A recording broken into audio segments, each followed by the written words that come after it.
नमस्कार, जय माँ तारा। आज लिए चलता हूँ आपको मैं आध्यात्मिक यात्रा की ओर। सृष्टि रक्षा चैनल का उद्देश्य है जीव, जगत, जल, जमीन और जंगल, इन 5 तत्व जो बने हैं वो अध्यात्म से बने हैं। रामचरितमानस में लिखा है, क्षिति जल पावक गगन समीरा, पंच तत्व मिली अधम शरीरा। इन 5 तत्व जो मिले हैं वो अध्यात्म से मिले हैं। संसार को मैं एक आध्यात्मिक दृष्टिकोण से देखता हूँ। बात माँ तारापीठ के हृदय स्थली जिला बीरभूम बंगाल की है। उस स्थल पर 1837 ईस्वी में एक गरीब ब्राह्मण परिवार में एक बामा नामक लड़के का जन्म हुआ। बचपन में पिता का निधन हो गया। नदी के इस पार बामा का गांव था और नदी के उस पार माँ तारा का गांव था। माँ तारा का स्थल था, माँ तारा की मान्यता थी। उस स्थल पर लोग आते थे, कोई मंदिर नहीं था उस समय। लोग आते थे, माँ तारा के प्रति अपनी आस्था व्यक्त करते थे। माँ तारा की चरण स्थली थी। उसी स्थल पर बामा के मामा का घर था और उसी स्थल पर माँ तारा का स्थल था। वहीं पे शमशान थी, नदी थी। बचपन में गरीबी छा गई, पिता का निधन हो गया।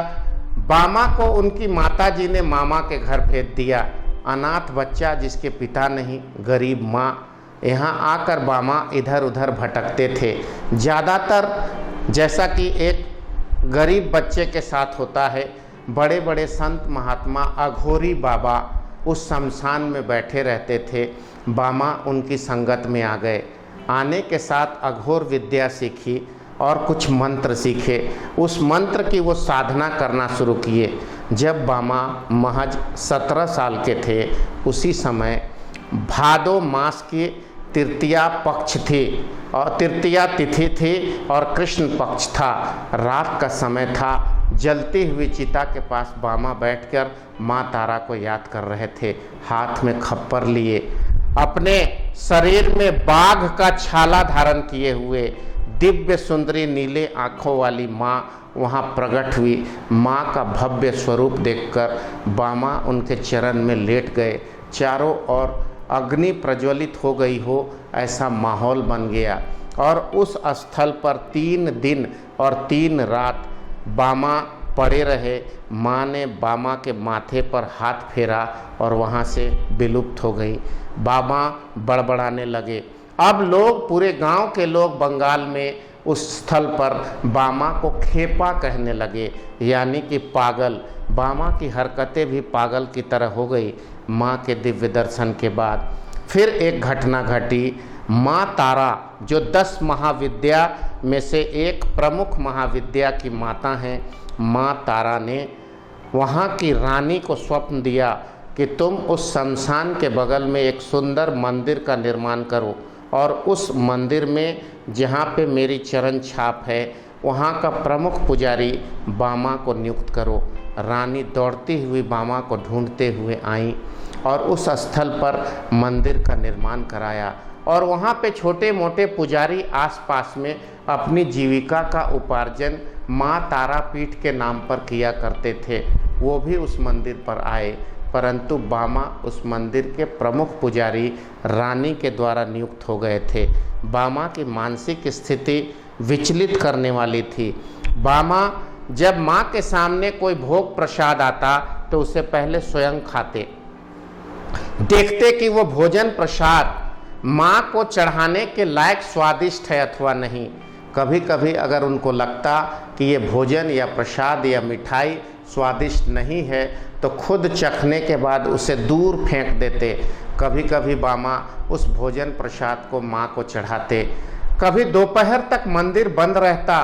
दोपहर को 4 बजे 5 बजे शाम को आते, मंदिर खोलते, सारी रात पूजा करते। कभी सारी रात मंदिर बंद रहती, सुबह आते। मंदिर का कोई समय सीमा नहीं था, पूजा की कोई विधि नहीं थी। कभी रोते, कभी गाते, कभी चिल्लाते। लोगों ने बामा चरण नामक उस ब्राह्मण को बामा खेपा कहकर पुकारना शुरू कर दिया था। एक दिन जूठा कर रहे थे भोजन प्रसाद। पंडितों ने आपस में वहाँ पर एक गुट बनाया और कहा कि आज बामा की पिटाई करते हैं। सारे स्थानीय पंडित बोले कि तुम जूठा भोजन माँ को खिलाते हो। यह कहकर बामा को मारना शुरू किया। लोगों ने बुरी तरह से बामा को मारकर लहू लुहान कर मंदिर के बाहर कर दिया। बामा रोते हुए मंदिर के आगे शमशान पर जाकर सो गए। रात घनघोर थी। फिर माँ ने दर्शन दिया, बामा को पुचकारा। पूरे शरीर से लहू निकल रहा था। बामा ने कहा, अब तेरा मंदिर मैं नहीं जाऊंगा। जब तू मुझे बेटा कहती है, माँ तारा ने बामा को पुत्र कहकर पुकारा था। जब तू मुझे पुत्र कहती है तो लोगों ने जब मुझे इतना मारा तो तुमने मुझे बचाया क्यों नहीं? अब मैं तुम्हारे मंदिर नहीं जाऊंगा और यहीं प्राण त्याग दूंगा, तुम चली जाओ। मैं तो अपना माँ समझ के आपको जूठा भोजन इसलिए कराता था कि वह भोजन आपके करने के लायक है कि नहीं, यह देखना चाहता था। यह कहकर बामा रोने लगे। माँ ने बामा के सर को अपने जंघा पे लिया और जैसा कि मैं आपको चित्र में दिखा रहा हूँ, और बामा के सर को सहलाया और उनके शरीर के सभी भागों में हाथ फेरा। बामा पूर्ण रूप से युवा और स्वस्थ क्षण भर में हो चुके थे। यह दैविक चमत्कार था। और माँ ने कहा, तुम चिंता मत करो बेटा, मैं सब ठीक कर दूंगी। और अगले दिन सुबह रानी अपने सैनिकों के साथ बामा के चरण में आई और लेट गई। और रानी ने जैसा कि बताया कि कल रात को माँ तारा मेरे सपने में आई और बोली, अब मैं तुम्हारे इस स्थल को छोड़कर जा रही हूँ। मेरी तबाही देखना, मेरा तांडव देखना, तुम्हारा राजपाट बर्बाद हो जाएगा, तुम्हारे पंडे भिखारी हो जाएंगे, तुम लोगों ने मेरे पुत्र को मारा है। यह सुनना था कि रानी कांप उठी। रानी ने दौड़ते हुए यह निर्णय लिया, वहाँ के सारे पंडों को दंड देते हुए किनारे किया और बामा को प्रतिष्ठापूर्वक हाथ जोड़कर पांव पखारकर पुनः मंदिर में लेकर आई। इस बीच एक घटना और जो ऐतिहासिक है, भारी बाढ़ था उस नदी में। बामा तारा माँ को बड़ी माँ कहते थे और अपने जन्म देने वाली उस विधवा माँ को छोटी माँ कहते थे। खबर आई कि नदी के उस पार तुम्हारे गांव में तुम्हारी छोटी माँ की मृत्यु हो गई, मर गई। प्रचंड बाढ़ था, लोग उस पार जा नहीं पा रहे थे। बामा ने कहा, मैं अपनी छोटी माँ को अपने बड़ी माँ के पास लेकर आता हूँ, इनका दर्शन कराऊंगा, तभी उनका अंतिम संस्कार करूंगा। लोग मना कर रहे थे। उस बाढ़ भरे नदी में बामा कूद गए और लोगों ने देखा कि बामा आसानी से बाढ़ वाले नदी को पार कर गए। और क्षण भर के बाद बामा अपने गोद में अपनी जन्म देने वाली माँ, जिसे वो छोटी माँ कहते थे, अपनी माँ का लाश उठाकर पैदल चल रहे थे। नदी शांत थी, बामा डूब नहीं रहे थे। नदी में चलने का काम बामा ने किया। लोग देखकर अवाक थे।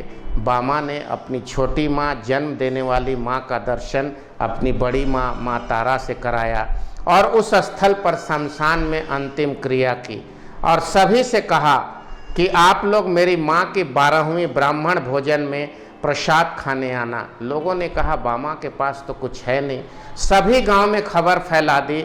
जिस दिन द्वादशा थी, 12वीं थी उनकी माँ की, श्राद्ध कर्म था, उस दिन चारों ओर से 40-50 हजार लोग तारापीठ में इकट्ठा हो गए। सुबह के समय था, बामा मंदिर में बैठे थे। बुला तो दिया था लेकिन एक गिलास पानी की भी व्यवस्था नहीं थी। अचानक लोगों ने देखा कि बैलगाड़ी में भर घर पर पूड़ी पकवान, राशन, घी, तेल, अनाज, मिठाई, फल, सब कुछ सैकड़ों बैलगाड़ी में मंदिर की तरफ आ रहा है। सब अचानक उतर गया। लोगों को भोजन कराना प्रारंभ किया। हजारों हजार लोगों ने माँ के मंदिर के सामने एक से एक स्वादिष्ट सुंदर भोजन चखे। बामा से पूछा गया कि इसका इंतजाम किसने किया है। बामा ने कहा, सब कुछ मेरी बड़ी माँ ने दिया है। लोगों ने भोजन किया।